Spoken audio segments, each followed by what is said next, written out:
Welcome to the Bucky Brooks Show. I am Bucky Brooks, and man, I am excited to be back with you early this week. So much NFL stuff going on. We got the draft less than just a few weeks away. We're going to have an opportunity to see Fernando Mendoza and this 2026 class go to their destinations, see what kind of immediate impact they make on their new teams.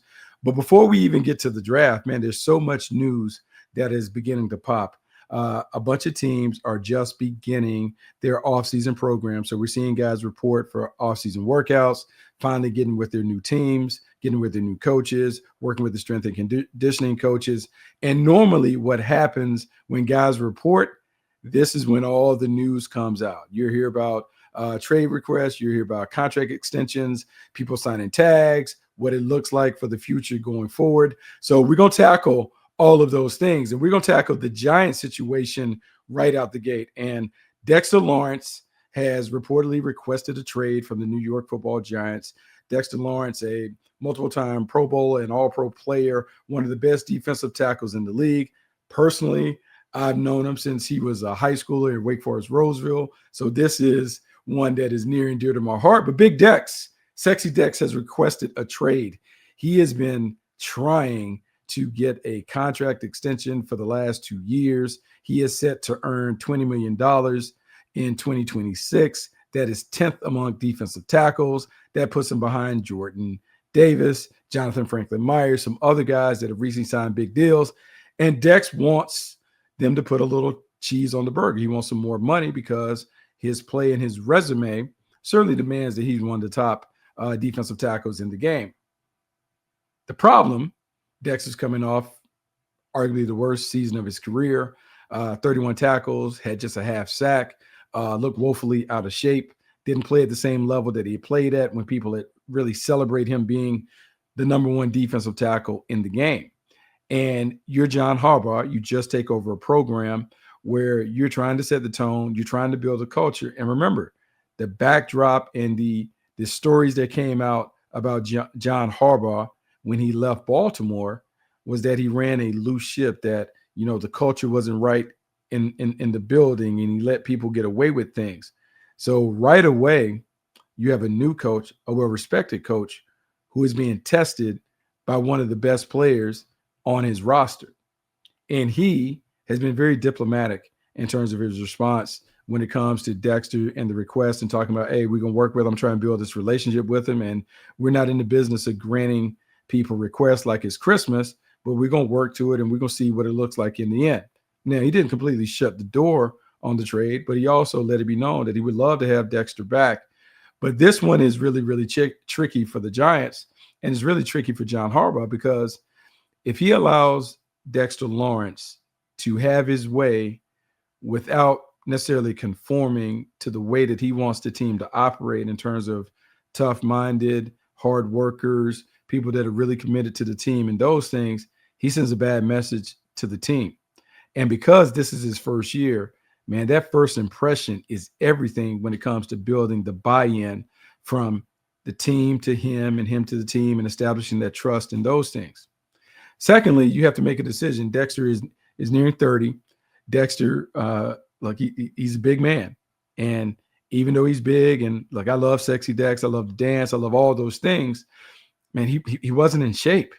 And which Dexter is going to report to the Giants, we need to know that before we can even talk about giving him money. And I know Joe Shane, the general manager, Dawn Aponte, who is the lady who is going to help in the negotiations of the contract, senior director. She handles a lot of the stuff now with the contracts, and she works hand in hand with Joe Shane to make sure they get everything right. They are going to have conversations and talk to his people and kind of figure this out. But, man, I'm going to say this, and from the outside in, I don't have a dog in the fight, but I don't know how John Harbaugh and the Giants can sign off on this right now. I think in a way you almost have to play a wait-and-see game to see, one, if Dexter's going to show up in great shape, if he's going to be a great teammate and the leader that he once was for the team. By all accounts, like people say, like he was a little ornery and snarky. He's disappointed because the team has been 7-27 since 2024. It hasn't been the uptick in the championship level that he wanted to be a part of. So I can understand the frustration there. On the field, his play has still been good, despite me talking about the weight issues. Look, he's second in the league in double team percentage at 55.5% in terms of the amount of attention that he commands. And he still played at a level that is, man, well above the standard for most players, but it's not necessarily his standard. I think this is one that is going to continue to play out over the course of the summer. They're going to have these conversations. Teams that have to figure out where they want to weigh in. You're probably going to net back maybe a second round pick at a minimum, maybe a first round pick, depending on the desperation of the team in doing it. But if you're the Giants and you have this defense that I'm telling you, this defense is loaded, particularly amongst the front seven, where you have Brian Burns, who played great. You have Dexter, if he returns. You have Kayvon Thibodeau. You got Abdul Carter. You got Tremaine Edmonds coming in. I mean, you have a ton of big-time players right there ready to get it done, where the Giants can quickly be the Giants again on defense. But a lot of it depends on Dexter Lawrence, because if you ask me, of all the players that we named on that front line, the straw that stirs the drink is Dexter Lawrence. So the Giants need him, and I know they certainly want him, but the version that they need is the slim and trim version that is locked and loaded and ready to play. Can he come in and be that player? Not can he, will he come in and be that player if you don't give him his money? Joe Schoen has to answer the multi-million-dollar question when it comes to that. And he, head coach, officials, ownership, they have to make a decision. And this is, man, I hate to say it's a crossroads for John Harbaugh. We already hit the crossroads. We haven't even started the season. This is a huge decision for the Giants, whether they acquiesce to demands of arguably their best player, or do they stand firm and make the player meet the standard and the new expectations that they have for all of their players under a new head coach. We'll see, but this is one that is definitely worth keeping an eye on. And speaking of keeping an eye on things, I got to tell you this, I'm really excited as a member of the Jacksonville Jaguars radio broadcast team. I'm really excited that Travon Walker has signed a 4-year, $110 million extension to continue being one of the dominant players on the Jacksonville Jaguars front line. And I got to tell you, man, he is one of the nicest players in terms of just a good guy on and off the field, and a really intriguing player because he has so much talent. He has 27 sacks. He has 200 tackles, 8 forced fumbles, 3 fumble recoveries in 60 games. He had double-digit sacks in 23 and 24. And even though last year he dealt with an injury, he had 3.5 sacks, and it wasn't necessarily the numbers that you talk about. Man, this is a what we call a team move, where sometimes, man, you just like to reward the good guys on your team, because it does so much for the locker room and the culture that you're trying to establish. And giving them the money with $70 million guaranteed, an average of $27.5 million, he ranks 12th in edge rushers around the league.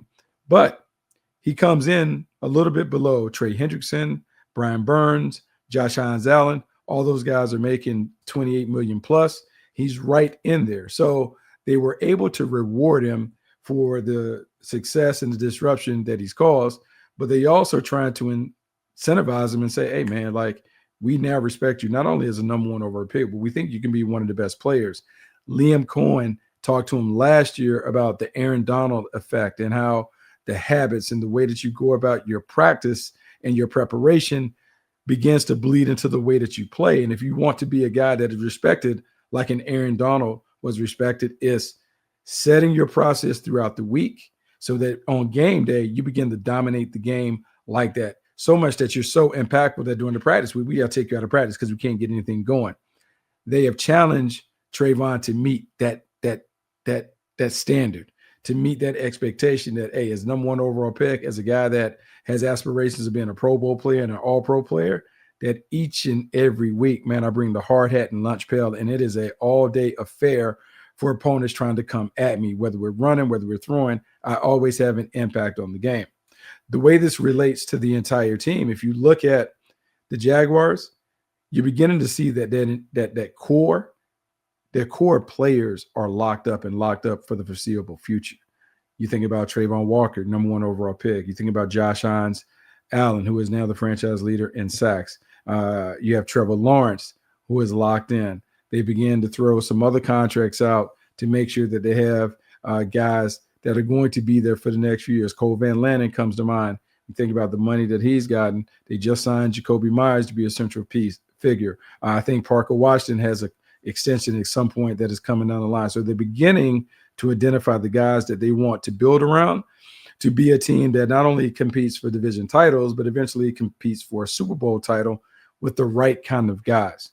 I can tell you this, in the 5-6 years that I've been around the team, that I've reconnected with the team, you talk about the culture changing and how important it is to have the right guys in the locker room.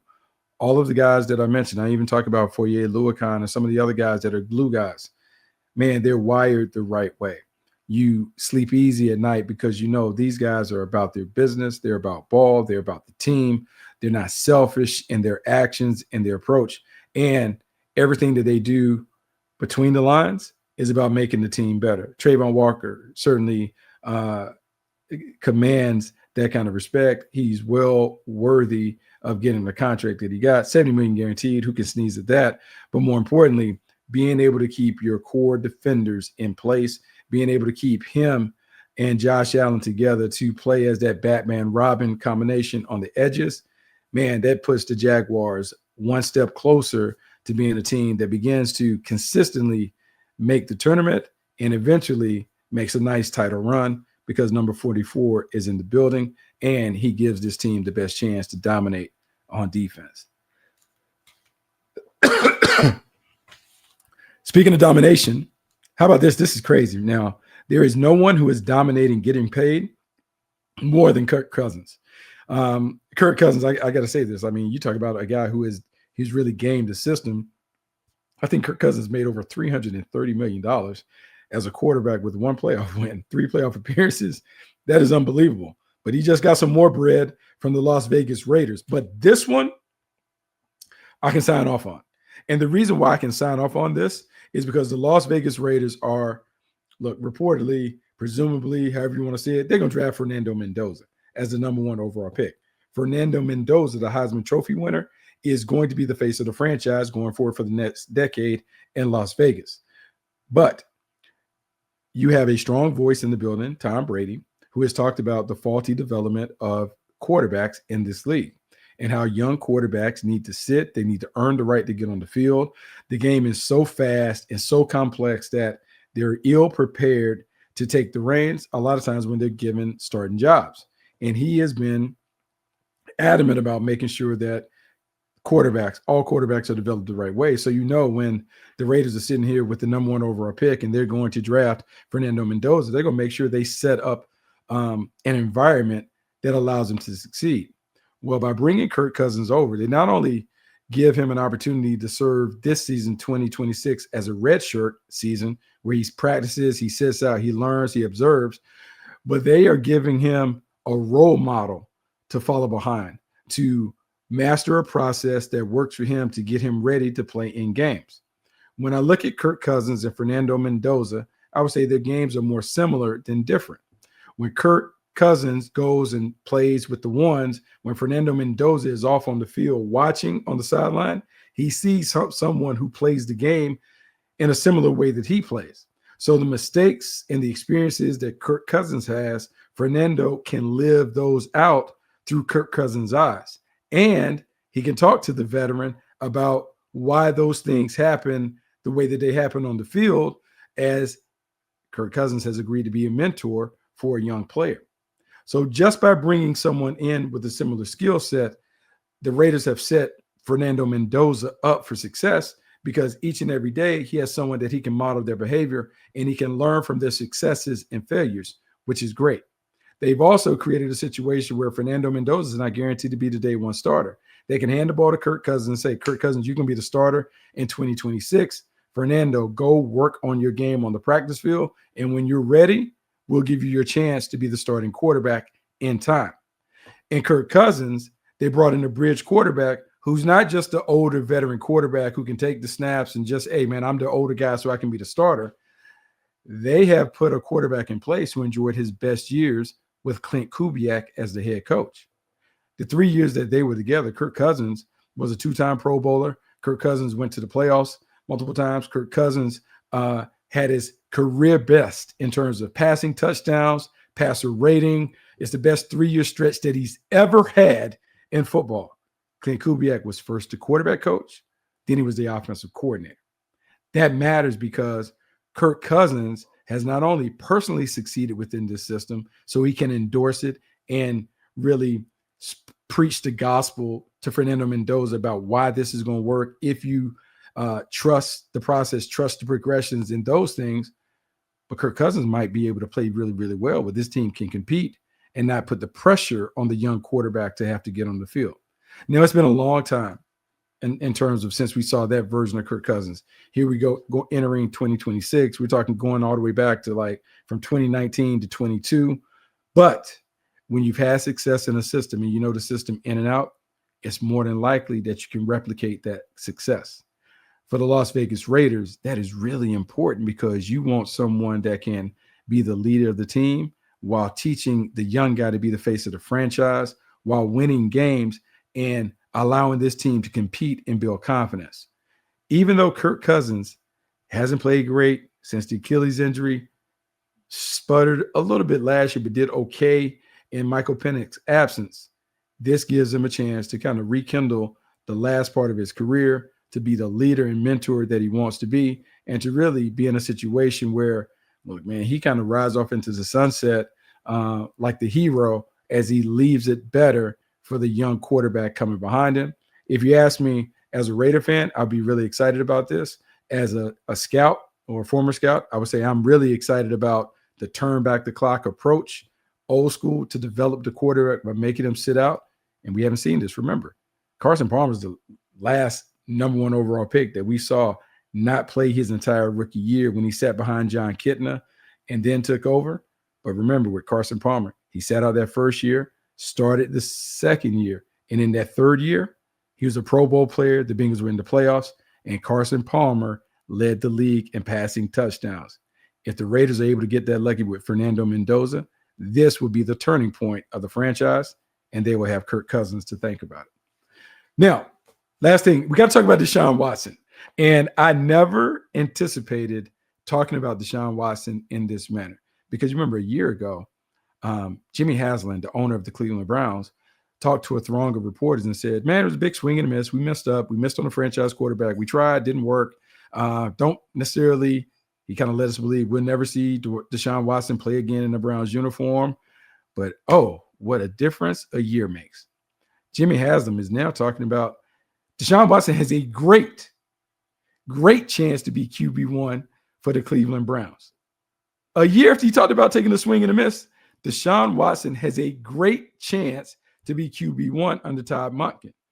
And I understand the sentiment. I understand why the Browns are willing to roll the dice in a quarterback competition that Deshaun Watson could end up being the starter. Deshaun Watson signed a $230 million guaranteed contract from the Browns. He has only played 19 games for the Browns since inking that big deal.